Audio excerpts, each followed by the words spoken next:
ছাত্রীগুলো দৌড় দিয়ে এসে ডাক দিয়ে বলেন, আঙ্কেল একটা কি আমি কি ছবি উঠাইতে পারি, একটা কি আপনার কি আমি ছবি উঠাইতে পারি।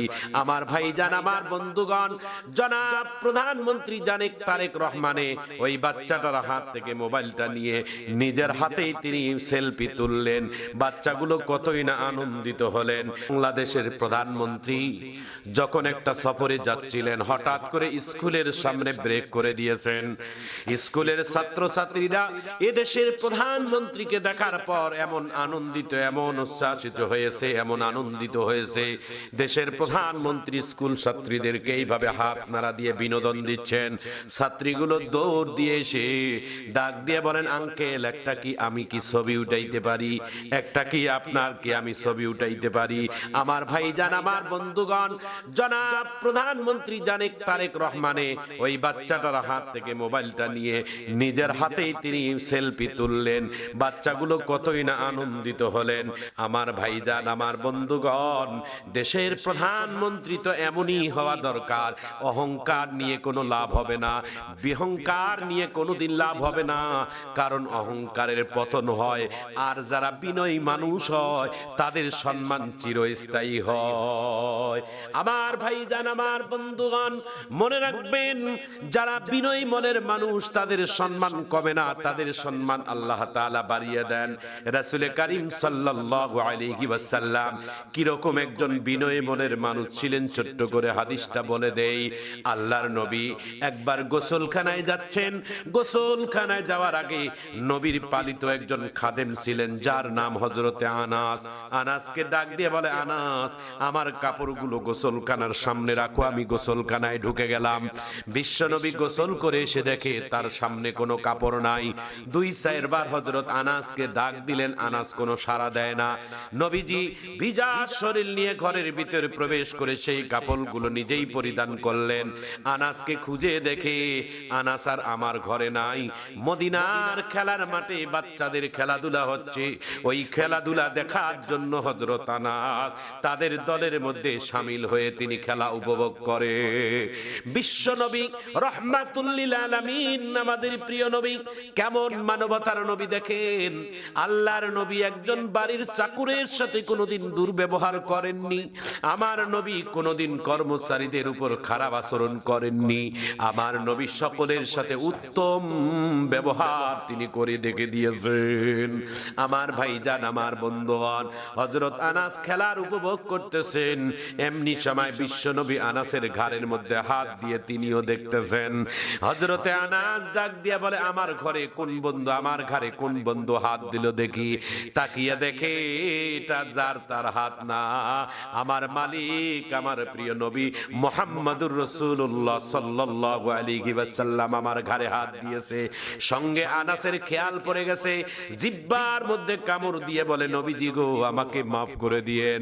আপনি গোসলখানায় ঢোকার আগে আমাকে কাপড় আপনার সামনে দিতে বলেছেন, আমি ভুলে গিয়ে খেলাধুলার আড্ডায় এসে হাজির হয়েছি, মনে কিছু নিয়েন না, মাফ করে দিয়েন। আল্লাহর নবী মুস্কি হাসি দিয়ে বলে, আনাস রে, তোমার কথায়, তোমার এই কাজে না আমি কোনোদিন কষ্ট পাই নাই, কারণ তোমার বয়সটাই হলো খেলাধুলা। তুমি যে আমাকে কাপড় না দিয়ে খেলার মাঠে এসে খেলা উপভোগ করতেছো, আমি এর জন্য সামান্যতম তোমার উপর রাগ করি নাই, বরং তুমি কোনো কষ্ট পাইও না।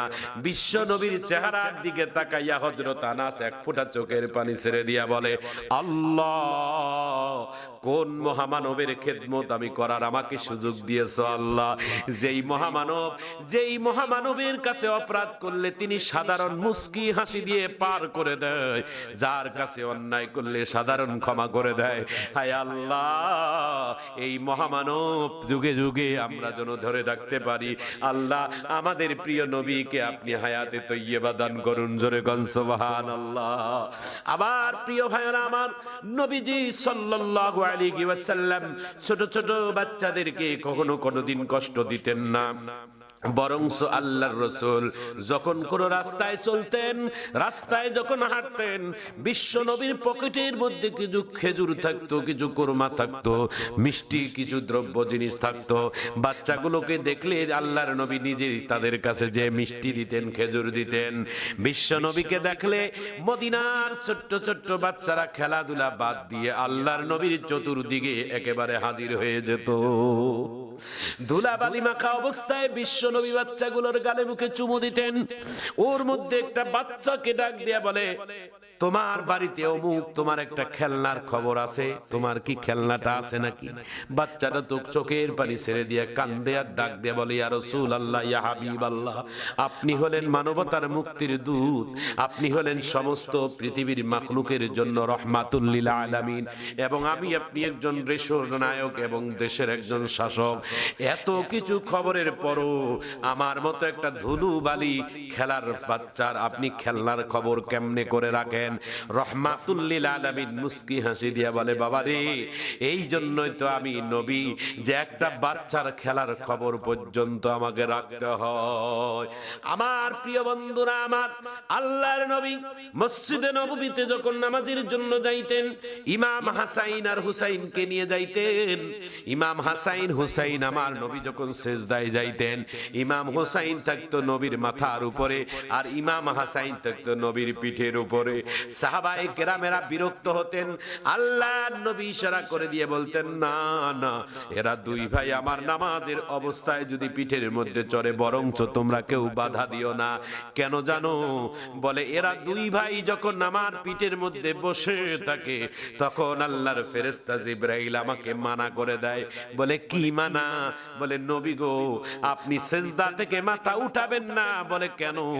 বলে, জান্নাতের যুবকদের দুই ভাই সর্দার আল হাসান আল হুসাইন, সাইয়্যিদা শাবাবি আহলিল জান্নাহ, এরা দুই ভাই যতক্ষণ পর্যন্ত ইচ্ছা করে আপনার পিঠ থেকে নামবে না, ততক্ষণ পর্যন্ত আপনি নবী সিজদা থেকে মাথা উঠাবেন না। বিশ্ব নবী ছোট ছোট বাচ্চাদের কিরকম ব্যবহার করতেন, ছোট বাচ্চাদের সাথে কিরকম আচরণ করতেন। আমাদের দেশে মসজিদের মধ্যে ছোট বাচ্চারা যদি মসজিদে যায়, একটু যদি চিল্লাচিল্লি করে, কতভাবে ধমকা ধমকি করি এবং গালিগালাজ করি। না না, আল্লাহ নবী তা করেননি। আল্লাহ নবী ছোট বাচ্চা দেখলে বরঞ্চ তিনি বিনোদনে নেমে যেতেন।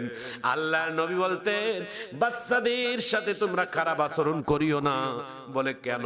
বলে, বাচ্চারা হচ্ছেন জান্নাতের ফুল, জান্নাতে একা আমি যাব না তো ভাই, জান্নাতে একা আমি যাব না তো ভাই, তোমাকেও জান্নাতে দলে নিতে চাই, তোমাকেও জান্নাতে দলে নিতে চাই। প্রিয় বন্ধুরা আমার, আল্লাহর নবী মুহাম্মদুর রাসূলুল্লাহ সাল্লাল্লাহু আলাইহি ওয়াসাল্লাম এমন একজন মানবতার মুক্তির দূত ছিলেন। মদিনার ভিতরে একজন সাহাবী এসে বলেন, ইয়া রাসূলুল্লাহ, ইয়া হাবিবাল্লাহ, আমারও বাড়িতে অনেক ছোট ছোট বাচ্চা আছে, কিন্তু আমি তো এত বাচ্চাদেরকে আমি তো চুমু দেই না, এত আদর করি না। আপনি বাচ্চা দেখলে কেন এত আদর করেন, আর বাচ্চারাও কেন আপনাকে দেখলে পাগল হয়ে যায়? নবীজি মুস্কি হাসি দিয়া বলে, সাহাবীরা রে, তোমার দিল যদি এই জান্নাতি ফুল দেখে যদি তোমার মুগ্ধ না হয়, তোমার দিলটা যদি নরম না হয়, আমি নবী কি করব? আমি নবী এই বাচ্চাগুলোকে দেখলে আমার দিলটা কেন যেন নরম হয়ে যায়। কারণ এরা ছোট বাচ্চা, এরা জান্নাতের ফুলের মতো, জান্নাতের বাগানের ফুলের মতো। এদের সাথে ভালো আচরণ করা আমার আল্লাহ পছন্দ করে। ভাইয়ারা আমার, বন্ধুরা আমার, বাংলাদেশের প্রধানমন্ত্রী জনাব তারেক রহমান রাষ্ট্রীয় সফরের কাজে যখন বেড়াচ্ছেন, অনেক সময় একটা স্কুলের দৃশ্য দেখলাম। সেই স্কুলে গিয়ে বাংলাদেশের প্রধানমন্ত্রী জনাব তারেক রহমান বাচ্চাদের সাথে বিনোদন দিচ্ছেন। হঠাৎ করে বাচ্চারা দেশের প্রধানমন্ত্রীকে পেয়ে আনন্দিত উল্লাসিত হয়ে গেছে। বাচ্চাগুলো দৌড় দিয়ে এসে ডাক দিয়ে বলে, স্যার, আঙ্কেল, আপনার সাথে কি একটি সেলফি উঠাইতে পারি? প্রধানমন্ত্রী তারেক রহমান মোবাইলটা টেনে নিয়ে নিজের হাত দিয়ে বাচ্চাদের সাথে সেলফি তুললেন। আমার ভাইজান, আমার বন্ধুগণ, বন্ধুগণ, দেশের প্রধানমন্ত্রী যদি এরকম একজন সুন্দর মনের মানুষ হয়, বাংলায় একটা প্রবাদ আছে, গাছ ভালো তার ফল ভালো তার, বীজ ভালো তার ফসল ভালো তার, উস্তাদ ভালো তার ছাত্র ভালো তার, পীর ভালো তার মুরিদ ভালো তার, সরকার ভালো তার, দেশের জনগণ ভালো তার। তারেক রহমান, আপনার জন্য আমাদের বাংলাদেশের মানুষের